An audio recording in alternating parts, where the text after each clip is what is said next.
Well, I'll do them in order. Rachel Wolfe, founding partner at Public First, a pollster, and she tells me mainly specialising in defence, AI and tech issues in terms of energy, all the things that are blowing up. A voguish a pollster with a voguish slate. Paul Mason, who was my colleague for many years on Newsnight as economics editor, is now a fellow at the Council on Geostrategy and is working closely with the Labour Party in government. You always were. Hang on, I've got to finish that sentence. Yes, you have. I've got to finish that sentence. You always were of a left persuasion. Of a left persuasion, yes. Yeah. I have tried to crack around in the Labour policy space on defence industrial strategy. Deborah Haynes, Defence and Security Editor of Sky, and formerly of The Times, of course, who teased me about calling it the Times app. It's the Sky app that you need to get your questions in to come through on my little tablet. And of course, Iain Martin, Director of this conference, and the person to whom we should all be grateful to for putting this all together. Now, our panel is, are we ready? And I think we can all go home because John Healey said yes. John Healey said yes. We can all pack up and go.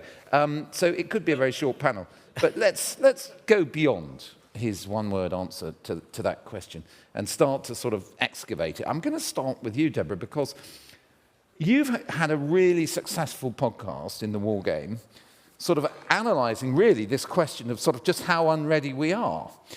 And when you've been tweeting about it sometimes and talking about the sort of amazing panoply of people you got to come on, from former defence secretaries to heads of the armed forces, all the rest of it, I've noticed some people saying, but these are the people responsible for us being so unready. So my first question is to you about leadership. You know, having spoken to all those people about the state we're in, do you regard them as the sort of valiant men and women who tried to get a better outcome, or do you regard them as culpable in our low state of readiness?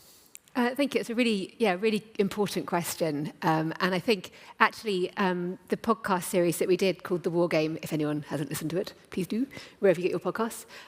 We did the first 5 episodes of the series where we're telling that story of a Russian armed attack on the UK and sort of simulating the response and using a simulation of an attack to bring to the public, to as wide an audience as possible, the reality of the threat and the reality of decades of hollowed out armed forces, defence spending, national resilience, a sort of a forgetting of our sort of historic resilience that we had built up over centuries, but in particular over the last century. And really to bring it to life so that people can understand, because, you know, when you're talking about choices in defence spending, if you have a public that is not familiar with existential threats, with state-on-state conflict, then how can they possibly know the risk that you're holding when your armed forces don't have, for example, deep strike capabilities or ammunition to last beyond a week? So that was the purpose of those 5 episodes. But then, I'm going to have to say the number 6, 7, and I'm too old to make a joke about it, so sorry. We did do episodes 6 and 7, which were exactly that, to tell the story of how we got there. And I spoke to almost every defence secretary since the end of the Cold War, who, you're right, are absolutely responsible, as much as the military chiefs are over that time, and everybody that was part of a system that oversaw the hollowing out of defence. They're responsible for what happened. But equally, you can kind of understand the thinking that happened, because it was happening across the whole of the alliance in terms of the end of the Cold War, the peace dividend, the shifting to that the end of history quote, and the shift to spending more on peacetime priorities.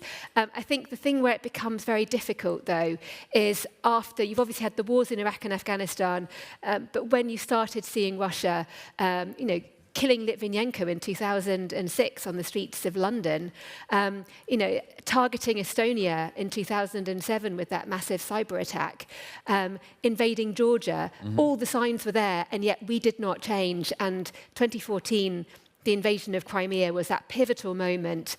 David Cameron was in charge at the time. And you'll remember that 2015, the 2010 Defence Review is horrific in terms of cutting into the flesh and bones of defence. But 2015 was almost worse in my mind because the government of the day was telling a narrative of how we're growing our armed forces, which was nonsense. They were regrowing from a low base of cutting. And actually, because the money wasn't there to meet the demand, cuts were still happening and real pain was being inflicted. And the public didn't understand. So yes, a failure of leadership, everybody's responsible. I mean, that's a bit of a... It's a bit mean to pick out individuals, but yeah, there you go. But that's the book. Like you, having covered it over those years, some of these people I really like and respect. So I'm not trying to cast them as baddies, but at the same time, it was on their watch. It's that sort of duality. You know, we kind of like them and we get on with them, but at the same time, they're the people who are asleep at the wheel. And it's interesting. Some of the defence secretaries that I spoke to openly hold their hands up and are like, "Yes, we got that wrong," and others justify their position.